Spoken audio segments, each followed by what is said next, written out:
I briefly want to touch on Gestalt psychology before moving on to psychoanalysis. So, we have traced the development of psychology from the initial ideas of Wundt and their elaboration by Titchener through the functionalist school of thought and the applied ideas of psychology to the behaviorism of Watson and Skinner and the cognitive challenge within that movement. At approximately the same time the behaviorist revolution was gathering strength in the United States, the Gestalt revolution was taking hold of German psychology.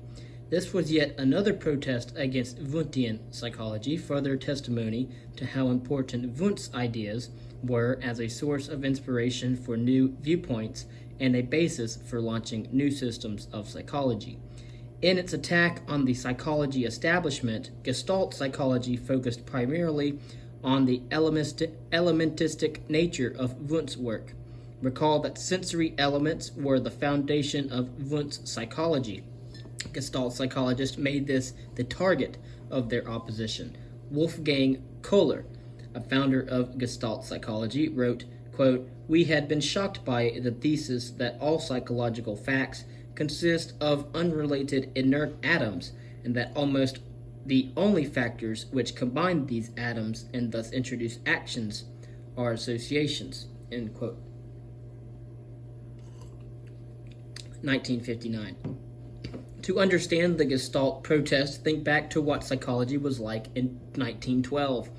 Watson's behaviorism was beginning its attack on Wundt and Titchener and on functionalism. Animal research from Thorndike's and Pavlov's labs were exerting a significant impact.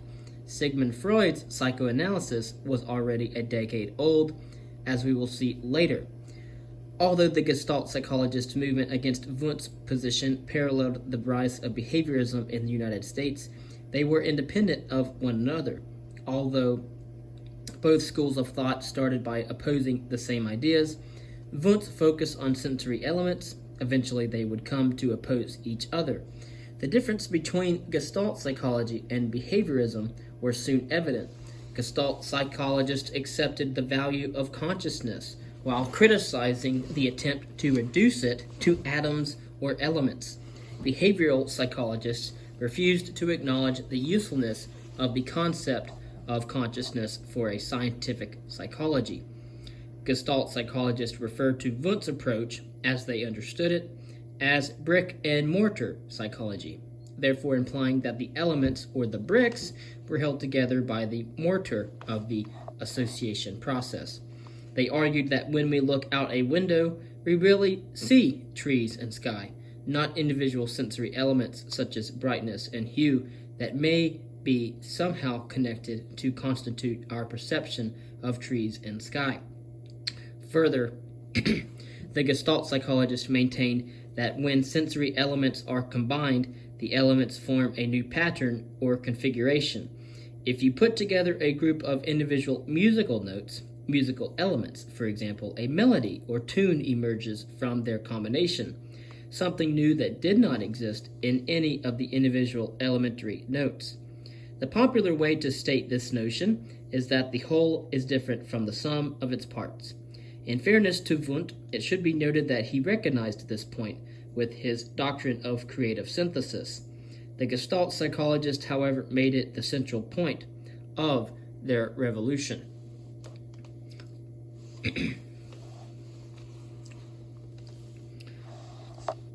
Gestalt psychologists believe that there is more to perception than meets the eye.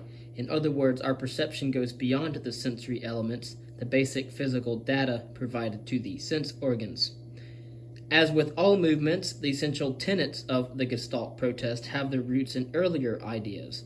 The basis of the Gestalt position, its focus on the wholeness of perception, can be found in the work of the German philosopher Immanuel Kant, who lived in the 18th century, who wrote his books while dressed in his bathrobe and slippers. Kant argued that when we perceive what we call objects, like the book on the table, we encounter mental states that appear to be composed of bits and pieces. These are like the sensory elements proposed by the English empiricists and associationists we discussed earlier. To Kant, however, these elements are organized meaningfully, not through the mechanical process of association. Instead, the mind, in the process of perceiving, will form or create a whole experience. Thus, perception is not a passive impression and combination of sensory elements, as the empiricists and associationists said, but an active organizing of elements into a coherent experience.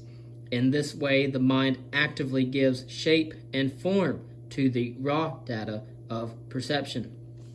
Franz Brentano, which we have discussed earlier at the University of Vienna in Austria, who opposed Wundt's focus on the elements of conscious experience, proposed that psychology study the act of experiencing. He considered Wundt's introspection to be artificial and favored a less rigid and more direct observation of experience as it occurred. Brentano's approach was much like the later methods of the Gestalt psychologist. Ernst Mach, which we have not mentioned yet, lived from 1838 to 1916. He was a physics professor at the University of Prague. He exerted a more direct influence on Gestalt thinking with his publication of 1885 titled The Analysis of Sensations. In this book, Mach discussed spatial patterns such as geometric figures and temporal patterns such as melodies, and he considered them to be sensations. These space-form and time-form sensations were independent of their individual elements. For example, the space form of a circle might be white or black, large or small, and still retain its elemental quality of circularity. It is still a circle. Mach argued that our perception of an object does not change even if we change our orientation to it. A table remains a table to us whether we look at it from the side or the top or from an angle. Similarly, a musical tune remains the same in our perception even when its time form is changed, that is, when it is played faster or slower in regards to tempo. Christian von Ehrenfels, who lived from 1859 to 1932, elaborated on Mach's ideas and proposed qualities of experience that cannot be explained as combinations of sensory elements.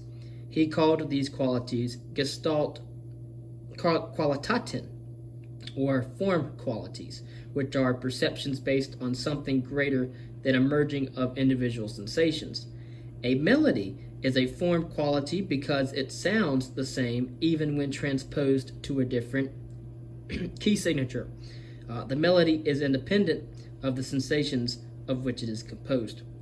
To Ehrenfels and his followers, form itself was an element created by the mind operating on the sensory elements.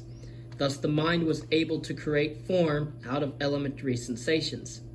Max Wertheimer, one of the three principal founders of Gestalt psychology, which this reading is about, studied with Ehrenfels at Prague and noted that the greatest stimulus for the Gestalt movement came from Ehrenfels' work. William James, who also proposed the trend toward elementism in psychology, was another precursor of the Gestalt school of psychology. James regarded elements of consciousness as artificial abstractions. He stated that people see objects as wholes, not as bundles of sensations. The other major founders of Gestalt psychology, Kurt Kafka and Wolfgang Kohler, learned of James' work when they were students of Karl Stumpf. Another early influence is the movement in German philosophy and psychology known as phenomenology, a doctrine based on an unbiased description of immediate experience, just as it occurs. The experience is not analyzed or reduced to elements or otherwise artificially abstracted. It involves the almost naive experience of common sense rather than experience reported by a trained introspector with a systematic bias or orientation.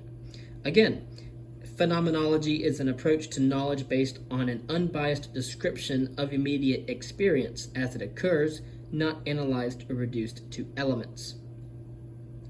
There was a changing zeitgeist in physics at this time. A significant influence on the development of Gestalt psychology was the changing time spirit, or spirit of the times, especially in physics. In the closing decades of the 19th century, ideas in physics were becoming less atomistic, with the recognition and acceptance of fields of force, those regions or spaces crossed by lines of force such as form an electric current. Thus, fields of force are regions or spaces traversed by lines of force such as of a magnet or an electric current. Classic example is magnetism, a properly difficult to understand in traditional Galilean-Newtonian terms. For example, when iron filings are shaken onto a sheet of paper that rests on a magnet, the filings arrange themselves in a characteristic pattern. Although the iron filings do not touch the magnet, they are obviously affected by the field of force around the magnet. Light and electricity were believed to operate similarly. These force fields were considered new structural entities, not summations of the effects of individual elements or particles. Thus, the atomism or elementism, so influential in the establishment of the much newer science of psychology, was being reconsidered in physics. Physicists were discussing fields in organic wholes, thus providing support for the Gestalt psychologist's revolutionary ways of looking at perception. The ideas offered by the Gestalt psychologist were reflecting the new physics of the day. Once again, psychologists were striving to emulate the established natural sciences. The impact of the new physics on Gestalt psychology had a personal connection as well. Köhler had studied with Max Planck, one of the architects of modern physics. Köhler wrote that because of Planck's influence, he perceived a connection between field physics and the Gestalt concept of wholes. Köhler saw in physics the increasing reluctance to deal with atoms and the replacement of this idea with a focus on the larger concept of fields. Köhler wrote, quote, Gestalt psychology has since become a kind of application of field physics to essential parts of psychology, end quote. He wrote that in 1969. In contrast, Watson apparently had no training in the new physics. His behaviorist school of thought continued the reductionistic approach by emphasizing the elements of behavior. This view is compatible with the older atomistic approach in physics. Gestalt psychology grew out of a research study conducted in the year 1910 by Max Wertheimer.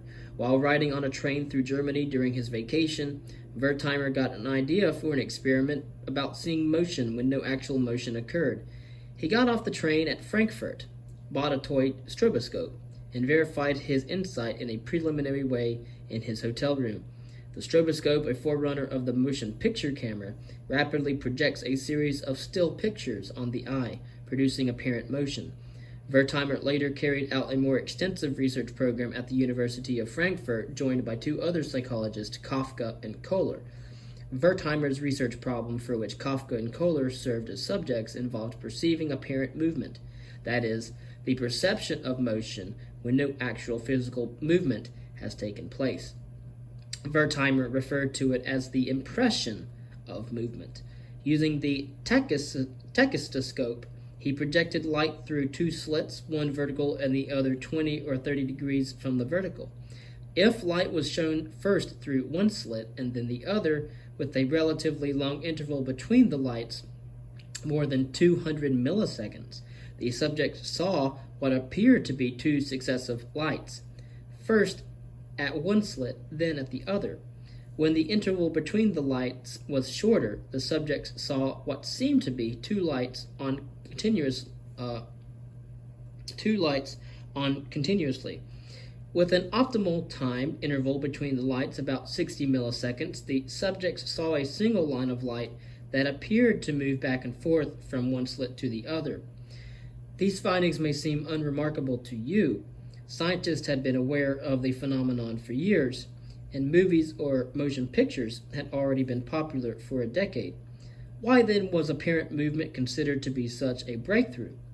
Because, according to the prevailing position in psychology at the time, still dominated by Wundt's point of view, all conscious experience could be analyzed or broken down into its sensory elements.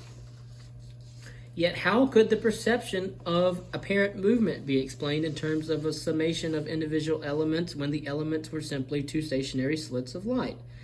Could one stationary stimulus be added to the other to produce a sensation of movement? It could not. And this was precisely the point of Wertheimer's brilliantly simple demonstration. It defied explanation by the Wundtian system. Wertheimer believed that the phenomenon he verified in his laboratory was in its way as elementary as a sensation, but obviously was different from a sensation or a series of sensations. He gave it the name phi phenomenon. And how did Wertheimer explain the phi phenomenon when the psychology of the day could not? His answer was as ingenious as his research. Apparent movement did not need explaining. It existed as it was perceived and could not be reduced to anything simpler.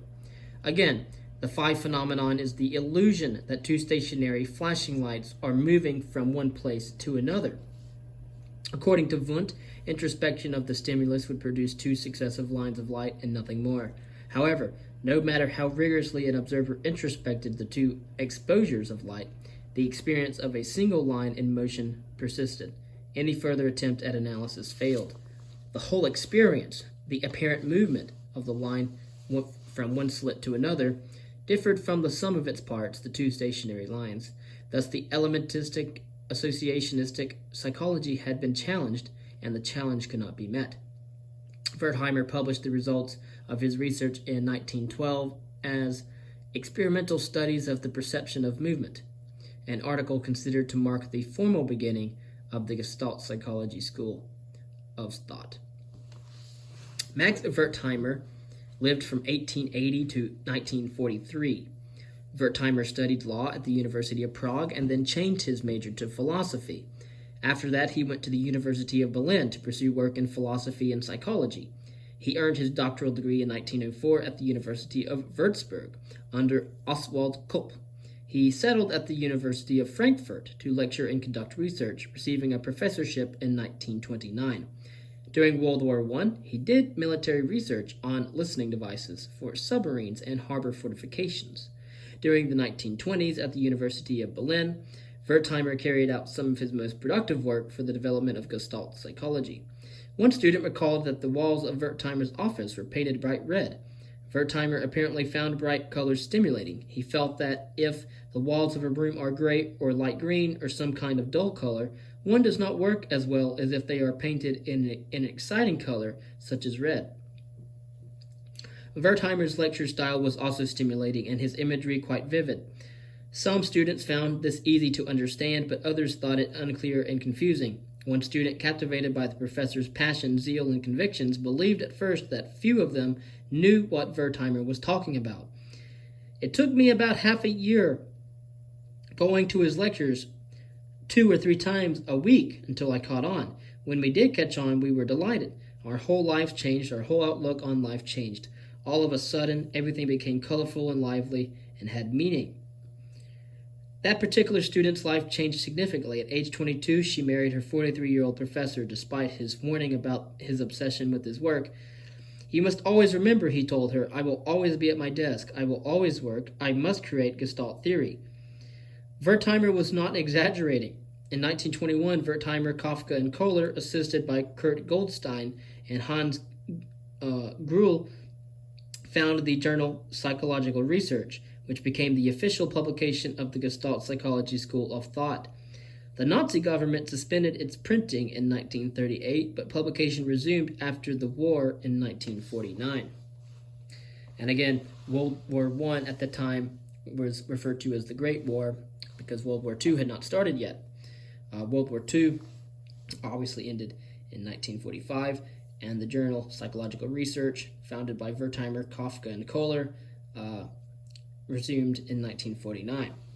So, Wertheimer was among the first group of refugee scholars to flee Nazi Germany for the United States, arriving in the city of New York in 1933, the year Hitler came to power in Germany.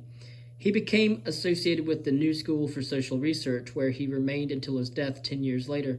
Although his years in America were productive, he had difficulty adapting to a new language and a new culture. In the year 1994, more than 60 years after the Gestalt psychologist fled Germany, the University of Frankfurt established the Max Wertheimer Lecture Series. His son Michael, by then a prominent American psychologist, delivered a lecture to honor his father in the same hall where his father had taught so many years before. Max Wertheimer made a strong impression on the young psychologist Abraham Maslow, who was so in awe that he began to study Wertheimer's personal characteristics. From these observations of Wertheimer and others, Maslow developed the concept of self-actualization and later promoted the humanistic psychology school of thought, as we will see later. Kurt Koffka, 1886 to 1941. Kurt Koffka, born in Berlin, was the most inventive of the Gestalt psychology's founders. And interested in science and philosophy, he received his education at the University of Berlin. He studied psychology with Karl Stumpf, earning his PhD in 1909. The following year, he began his long, fruitful association with Wertheimer and Köhler at the University of Frankfurt. Koffka wrote, quote, "We liked each other personally and had the same kind of enthusiasms, the same kind of backgrounds, and saw each other daily discussing everything under the sun. I could still feel the thrill of the experience when it dawned upon me that what the phi phenomenon really meant, now at last form, had become a subject that could be handled. It had made its final entry into the system of psychology." End quote. Köhler wrote many years later that Koffka was a proud person. "I have never seen him afraid of anything. To a few, he was the most loyal friend. Everybody found him generous and just." And Köhler wrote that about Koffka in 1942. In 1911, Koffka accepted a position at the University of Gießen, 40 miles from Frankfurt, where he remained until 1924. During the Great War, he worked with brain-damaged and aphasic patients at the psychiatric clinic. After the war, perceiving that the American psychologists were becoming aware of developments in Gestalt psychology in Germany, Koffka wrote an article for the American journal Psychological Bulletin titled "Perception," with the subtitle "An Introduction to the Gestalt Theory," and that was in 1922. He presented the basic concepts of Gestalt psychology along with the results and implications of considerable research. Although the article was important as the first comprehensive explanation of the Gestalt movement for psychologists in the United States, it may have done more harm than actual good. The key word "perception" in the title created the lingering misunderstanding that Gestalt psychologists dealt exclusively with perception and that the movement had no relevance for other areas of psychology. Max Wertheimer wrote in the year 1925 that the belief that Gestalt psychology was concerned only with perception was a, quote, "widespread misunderstanding that was objectively and historically false," end quote. In reality, Gestalt psychology was more broadly concerned with cognitive processes, with problems of thinking, learning, and other aspects of conscious experience. Michael Wertheimer explained the initial Gestalt focus on perception as follows. The main reason why the early Gestalt psychologists concentrated their systematic publications on perception was because of the zeitgeist. Wundt's psychology, against which the Gestaltists rebelled, had obtained most of its support from studies of sensation and perception. So the Gestalt psychologist chose perception as the arena in order to attack Wundt in his own stronghold. In 1921, Koffka published The Growth of the Mind, and it was a book about developmental child psychology that became successful in Germany and in the United States. Koffka taught as a visiting professor at Cornell University and the University of Wisconsin, and in the year 1927 he was appointed professor at Smith College in Northampton, Massachusetts, where he remained until his death in the year 1941. In 1935 he published a book titled Principles of Gestalt Psychology, a difficult book that did not become the definitive treatment of Gestalt psychology he had originally intended it to be. Wolfgang Köhler, 1887 to 1967. Wolfgang Köhler has been called the most prolific promoter of the Gestalt movement. His books, written with care and precision, became standard works on Gestalt psychology. Köhler's training in physics with Max Planck persuaded him that psychology must ally itself with physics, and that Gestalten, or forms or patterns, occur not only in physics, but in psychology as well. Born in Estonia, Köhler was 5 years old when his family moved to northern Germany. His university education was at Tübingen, Bonn, and Berlin, and he received his doctorate from Stumpf at the University of Berlin in 1909. He went to the University of Frankfurt, arriving just ahead of Wertheimer and his toy stroboscope. In 1913, at the invitation of the Prussian Academy of Science, Köhler went to the Canary Islands off Africa's northwest coast to study chimpanzees. 6 months after his arrival, the Great War had started, and Köhler reported that he was unable to leave. Other German citizens did manage to return home during the war years, however. One psychologist has suggested, based on his own interpretation of historical data, that Köhler may have been a German spy and that his research facility was a cover for espionage activities. It was also charged that a powerful radio transmitter was concealed on the top floor of his house, which Köhler used to broadcast information about Allied ship movements. In 2006, however, an American psychologist visited the house and observed that it was situated on a cliff overlooking the ocean and did have a good view of an important segment of the Atlantic. If Köhler were operating a secret transmitter, this would have been an ideal place to do so. However, the evidence to support these intriguing claims remains circumstantial and has been challenged by Köhler's followers and by historians. Whether he was a spy or simply a scientist marooned by war, Köhler spent the next 7 years studying the behavior of chimpanzees. He recorded his work in the now classic volume, The Mentality of Apes, published in 1917, which appeared in a second edition in the year 1924 and was translated into English and French. Although Köhler found the chimpanzee research interesting at first, he soon became bored working with chimps and animals in general. He wrote, 2 years of apes every day, one becomes chimpanzoid oneself and no longer notices something about the animals as easily. In 1920, Köhler returned to Germany. He sold the chimps to Berlin Zoo, but they did not survive long, unable to cope with the change in climate. 2 years later, Köhler succeeded Stumpf as professor of psychology at the University of Berlin. The most likely reason for this prestigious appointment was the publication of Static and Stationary Physical Gestalts, which was published in 1920, and it was a book that won considerable praise for its high level of scholarship. Köhler suggested that Gestalt theory was a general law of nature, and that should be extended to all the sciences. So, a general law of nature. In the mid-1920s, Köhler divorced his wife. He married a wealthy young Swedish student and cut off all contact with the 4 children of his first marriage. Some 60 years later, his second wife told the interviewer that Köhler opposed marriage in principle, looking upon it as an imposition on his freedom, and disliked family life. He thought everyone should be free. Not long after that, Köhler developed a tremor in his hands, which became more noticeable when he was annoyed.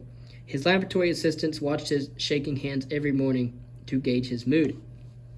During the 1925 to 1926 academic years, Köhler lectured at Harvard University and at Clark University, where he also taught the graduate students how to dance the tango. In 1929, he published Gestalt Psychology, a comprehensive account of the Gestalt movement. He left Nazi Germany in the year 1935 because of conflicts with the government. After he criticized the regime in his lectures, a gang of Nazis invaded his classroom.